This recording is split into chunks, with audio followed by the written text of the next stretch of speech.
You can see my breath. It's cold. It's real cold. And this candle, not real. Panther people, what up? Going on, you're watching Panthers Post with Phil Perkins. Thanks for joining. If you are new here, welcome. Make sure to pound and keep pounding that like, subscribe button, as well as pound on that keyboard. Let me know your feelings right now, because there is a lot that we need to be talking about. And not so much what happened on the field. There were some things, but at the end of the day, the Panthers still lost 41-17 in Tampa. At least they're somewhere warm where they can continue or start their vacation.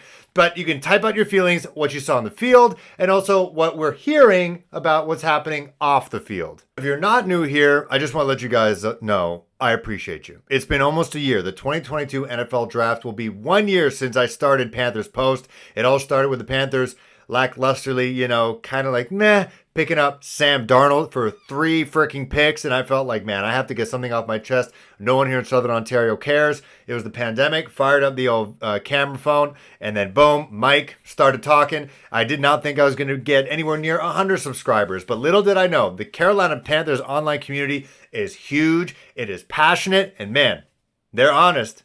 They let people know how they feel. That's for damn sure, whether it's online or at a Hornets game, or most likely at this Tampa game as well, how they feel about this team and the direction that it's going. So I appreciate your continued support from Canada, the small amount of you guys in Canada, in America, that's for damn sure, all over America, and also our friends out in Europe, over in Germany and Spain and the UK. I appreciate all of you. This is just the beginning. Again, not even a year of Panthers Post. We're almost at 2,000 subscribers. I want to get this thing to the moon and back. Got to aim for the stars, end up hitting the moon. I think Dave Tepper says something like that. Anyway, to the game itself. Let's gloss over the game real quick, all right? So the Panthers lose 41-17 in Tampa. Great place to start your vacation, especially if you're Robbie Anderson and you like living in Southern Florida. So that's a great thing for him. Let's talk about the positives, because I know it is super, super easy to talk about the negatives. Let's get right to it. Before he fumbled and had the interception, Sam Darnold didn't have an awful game. I'm not going to repeat what Tony Romo said, because as I saw on Twitter, they both share the same agency and CAA. So I'm going to say Sam didn't make any of what Matt Rule would call, if you're Cam Newton, catastrophic mistakes. I thought he played composed, especially as this is one thing Tony Romo did say that I will take. When you have interior pressure coming straight up in your face over that guard center spot, it is very difficult if you're a quarterback to try to make many measured moves out there in the passing game. So I thought that he had a pretty good game in that sense, and then the wheels started falling off as they normally do with Sam Darnold in spectacular fashion, whether it's a fumble recovery or an interception to seal the deal. But Tampa Bay Buccaneers are reigning Super Bowl champions. They make him pay for things like that. Tony Romo did say during the broadcast that he feels that the Carolina Panthers next year could be that team that takes that jump once they get a new O-line. Tony, come on. DJ Moore showed us that he is a certifiable all-star type wide receiver. Hopefully, in the next year, as soon as next year, that he gets serviceable quarterback play, that he can actually display his skills, in the playoffs, because he deserves it. Their wide receivers were just too much, despite the fact that they're all injured or unemployed in Antonio Brown. But whether you're Keith Taylor or CJ Henderson, they just could not hack with Mike Evans. It didn't help that Jeremy Chin was out. He picked up a knock during practice, and then that allows Rob Gronkowski to do whatever he wants. So again, I'm going to mention Tony Romo again. I'm not going to buy the whole making a leap thing for this team next year, even though I do feel like they could squeak into the playoffs. I just think the defense is definitely the most solidified part of this team. Sure, it might not be considered, it's statistically ranked. I don't know what it is now, the second ranked defense in the league, but it is the more complete side, more headed towards a complete side than the offense right now. So the defense, they're all banged up all over the gosh darn place. So I think they performed admirably right until the very end, as they've shown us throughout this season. They can only do so much, especially if the offense doesn't produce much. Speaking of the offense, I thought, we're looking into these last couple of games. You want to make sure the young guys get some play. And unfortunately, Terrace Marshall and Shi Smith not available, whether it's because of COVID or because of injuries. That's really too bad. When those guys were picked up, I really did have high hopes. I know you can't do that with skill position players because it's a completely different game than in the college game. So it's unfortunate. I hope the new offensive coordinator, whoever that is, can help guys like Shi and Terrace shine. In terms of the other rookie class, though, you got to give the Panthers Rookie of the Year to Chuba Hubbard. He came in a tough spot. Christian McCaffrey, best running back in the league when he's healthy.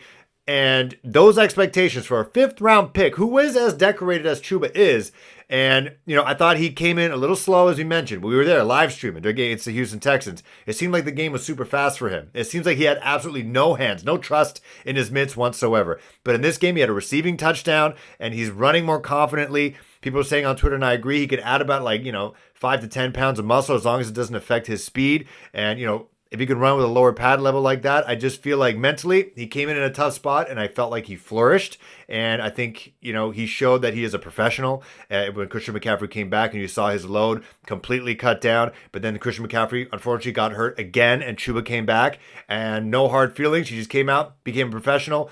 I think he had a lot of good runs, a lot of strong runs. I think his running style got better. I think it improved with the game. I think the game slowed down for him. And again, as we mentioned before, I think he's starting to find his hands. So once he does that, maybe add a couple pounds of good weight, pounds of muscle, I think he can be, a certifiable rotation back. Him and Amir Abdullah, who I got to say as well, had an awesome game to kind of, put a cap on this 18th game of the season. He was also came in an interesting spot. He came in midway through the season. Royce Freeman was sent packing, and I feel like Amir Abdullah played absolutely great, especially in the screen game. I think he also runs the way I like, just north-south, boom, boom, no mistake about it, no frills. So I thought Amir Abdullah could definitely have a place in this team next year. Matt Rule, 10-23 in his first 2 years as an NFL head coach. He is 0-4 against Tampa Bay. That's how you measure all this. You got to win the division. They're 0-4 against the division leaders. Same way Jim Harbaugh was matched up against Ohio State.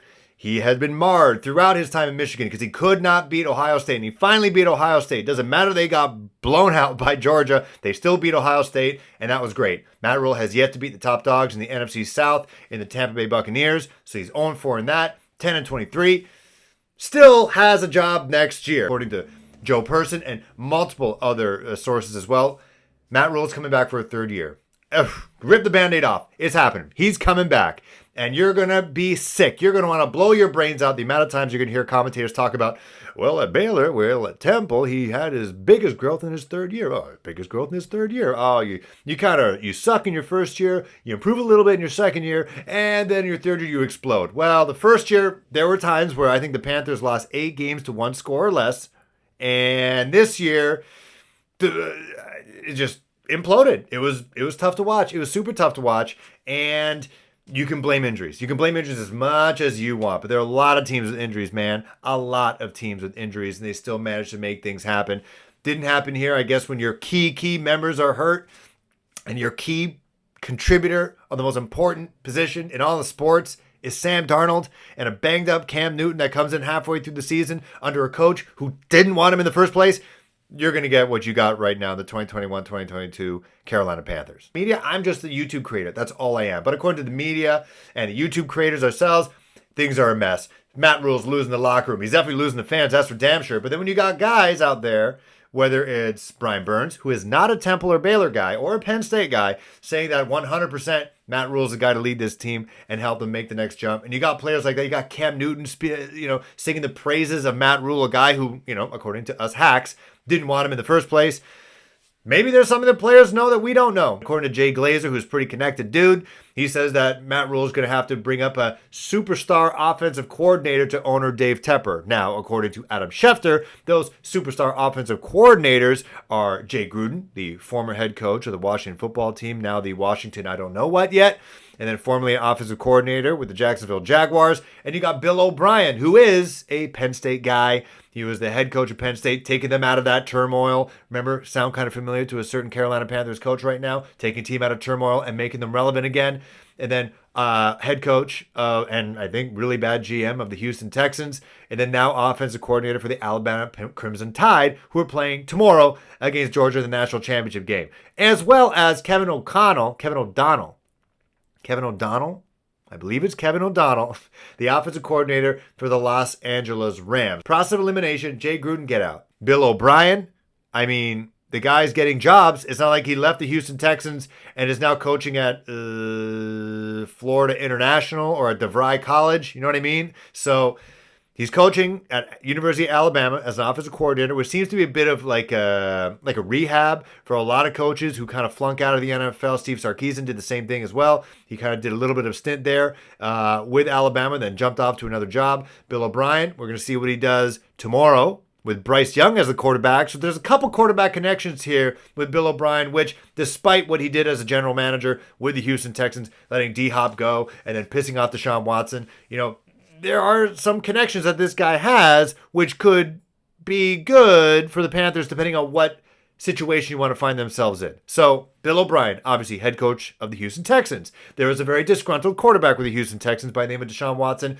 who has got a serious legal issue going on right now. But there are clips making the rounds right now that despite the fact that he is sitting out and refused to play for the Houston Texans, that DeShaun Watson still likes Bill O'Brien. John McClain, not from Die Hard, but he is a famed journalist in Houston, tweeted out today, I think it was 6 hours ago. He says what should happen is that Bill O'Brien and DeShaun Watson should be reunited in Charlotte under Matt Rule. They want to speak it into existence, and if that happens, that happens. But then, again, as we all know, I've kind of moved past this picking up those big game hunting right now, situation-wise, because whoever you pick up big game hunting, they're going to be coming to an offensive line that's still depleted and may or may not have Christian McCaffrey because he'll be part of that deal to acquire said big talent. The offensive line will be in shambles again. There'll be no first-round picks for at least 2 to 3 years. So I don't know what they're coming into. However, Bill O'Brien does also have a relationship with the current Heisman Trophy winner, current starting quarterback for the Alabama Crimson Tide in Bryce Young, who is not eligible this year in this draft, but is next year. So if Bill O'Brien were to be picked up, so he's got a lot of experience in the NFL, lots of experience in college as well. That is what Joe Brady did not have in terms of offensive coordinator situation and a head coach. And now he has first-hand exposure and coaching with who could be the prize of the 2023 NFL draft in Bryce Young. So if you have Bill O'Brien coming in now to be the offensive coordinator for the Carolina Panthers, putting in that system, and then you roll with Sam Darnold, most likely the team's not going to do great. Pick high. You're assuming you're going to be trading down from this year's draft pick, maybe accumulating next picks for next year as well. You either trade up to the number 1 overall pick, assuming that Bryce Young would be the number 1 overall pick, or you are bad enough that you're just there naturally.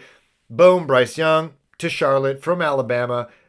Your former offensive coordinator, who you could potentially be winning a national championship with, is your offensive coordinator. Super friendly system.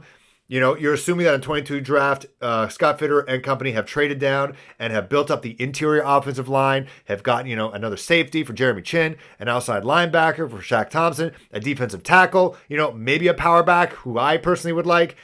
And then Bryce Young is sitting pretty in the Queen City. The offensive coordinator for the Rams coming here, it's just that typical Sean McVay tree. Young, hot guy. He's 36 years old, former quarterback, does have NFL experience, is with the high-flying Los Angeles Rams. Also, in my brain, this is what I'm thinking about. If Matt Rule were to suck in the first couple games and he gets canned in October, November, you have an offensive coordinator who has had success with the Los Angeles Rams and has had success in the NFL, or at least experience in the NFL as an offensive coordinator, QB coach. And he's young, 36. People like the young Thundercat type situation in the quarterback, in the coaching room. You just elevate him as your head coach. Same deal. Maybe team doesn't do so hot right off the gate. Boom. Bryce Young, CJ Stroud from Ohio State. Boom. And then you got young quarterback. Then would be a 37-year-old head coach, offensively focused head coach. That could work as well. If you want those two guys as your offensive coordinator, how do you feel about the season as a whole? Say it in 3 words, how you feel. And also, as we enter the offseason, what do you want to see out of Panthers Post? Okay, there's obviously not going to be any game reaction videos. And so what would you like to see? I'm thinking obviously mock drafts. I could bite P&P a little bit and do a draft profile on a couple guys who I would like to see with the Carolina Panthers. You can have that plus mock drafts. We can do top 10 Panthers of all time, top 5 Panthers of all time, top 5 Panther uniforms of all time, combination-wise. I don't know. Let me know what you want out of this channel between now and friggin' the preseason. Let me know. 8 months. We got 8 months until we see actual Panther football again. It could be a very different team. We're going to be here for the ride. It's going to be a lot of fun. I appreciate you guys. Have a great rest of the weekend, and I'll see you guys midweek. Maybe something will change. Maybe we'll have a new offensive coordinator. We'll see what's up. I appreciate you. Keep pounding. See you soon.